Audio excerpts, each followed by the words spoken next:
saw a UFO and has part of the spaceship to prove it. KCAL News anchor Chris Holmstrom is here. And Chris, you spoke with him about this. Yeah, it sounds like a wild story, but what's crazy about it is the federal government's actually investigating this case, which makes you wonder what's really going on. All right, so this man, Jose Padilla, he was 9 years old back in 1945. When he says he and his friend witnessed something they'd never forget. He used to carry a suitcase with him, wear a fancy-looking hat.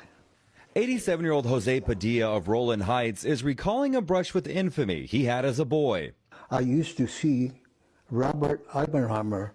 That Robert Oppenheimer, and mastermind of the atomic bomb. Padilla grew up in San Antonio, New Mexico, some 13 miles from where the bomb was first tested in 1945. Jose recalls seeing the dapper physicist frequently near the Al Bar, a local gathering spot still operating today. He had an office right behind the Elbow Bar.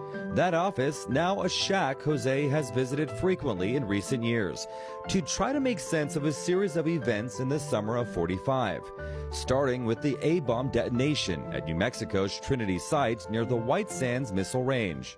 I was drinking my chocolate milk on vacation when like a lightning showed up.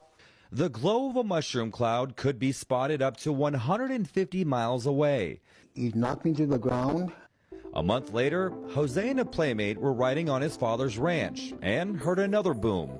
I told my friend, it must be another test from the bomb. And he says, no, it's not a bomb. Look at the smoke coming out of the ground. It appeared to be coming from an avocado-shaped aircraft. This is an artist's rendering. All of a sudden, 3 little, I would say, kids got up of it. They were kind of sashaying and running around in circles. He says they resembled extraterrestrials he's since seen in the movies. They walk like us, but they look like a fire ant standing up. Jose and I recently met up at a favorite spot of his, the Griffith Park Observatory. Did you have any fear of these creatures? No, sir. They had crashed at my father's ranch, and they needed help. Over the following 10 days, Jose says the military cleaned up the wreckage, while he and his friend watched from a nearby ridge. I still hear them pretty good. His buddy, Remy Baca, became a Marine, moved to Washington State, and worked in politics. Jose moved to Roland Heights and quietly raised a family. We had lost each other. The men were interviewed by investigative reporter and UFO researcher Paula Harris in 2012. Harris was investigating a claim by the son of World War II Army pilot William Brophy. The pilot's son told me the last missions of his father was to fly over that area. And he said that when he flew over, that he saw 2 little Indian boys on horseback. Harris believes those 2 boys were Jose and his friend. Though warned to stay away, they returned to their viewing ridge day after day. We were hiding behind cactuses. Jose says when soldiers took a break from cleanup, he and his friends entered the craft. The creatures were gone, but something else caught his eye. There was like a little dial. Jose yanked it out. I took the part and hid it in my garage. Chemical testing in 2015 by Frontier Analysis, based out of Ohio, revealed that the artifact was composed of aluminum mixed with silicon and copper. Now, that's a common metal mix found in engine parts. But the report went on to say that even though the isotopic ratios are terrestrial, an extraterrestrial source for the metals is not ruled out. No one knows what it is. What do you say to people who might think that you're crazy and the story is not true? Well, I've had a lot of people say that.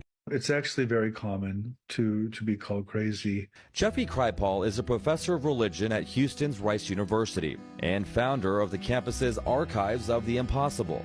Kripal calls Jose an experiencer. An experiencer is someone to whom something remarkable or extraordinary has happened. It's usually used in a UFO context. Stories like Jose's are far from isolated. There are tens of thousands of these stories. And they go back to biblical times. Ezekiel chapter 1 and the strange animals and the wheels within wheels. And as someone who studies religion, I'm extremely interested. There is a phenomenon. It's very real. It's very powerful. And there seems to be a pattern. Jose's encounter happened 1 month after an atomic blast. There is a very strong connection. While Kripal is moved by stories like Jose's, he acknowledges the lack of physical evidence. Not only was testing on Jose's artifact inconclusive, there are no photos of actual encounters. That doesn't mean they didn't happen. It just means they're not a proper object of scientific inquiry. Paula Harris disagrees. Her book, Trinity, details what she calls compelling evidence, including the exact location. It was a circular spot where nothing would grow. Her co-investigator on the book is Dr. Jacques Vallée. He's a French astronomer who became famous after Steven Spielberg based a character on him in Close Encounters of the Third Kind. In the movies and in the stories of experiences, Professor Kripal says there's often a connection to nuclear weapons or environmental collapse. His theory about these encounters: I think we are the aliens. I think we're warning ourselves about these issues through this phenomenon. The most significant impact of Jose's story, a new start date for the federally funded UFO research.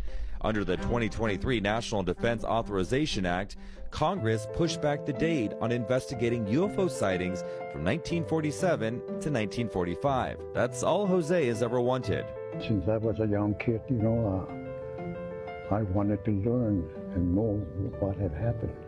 As he reflects on his childhood memory, Jose remains steadfast on this. The creatures, he says, were real to him, and the craft they rode in on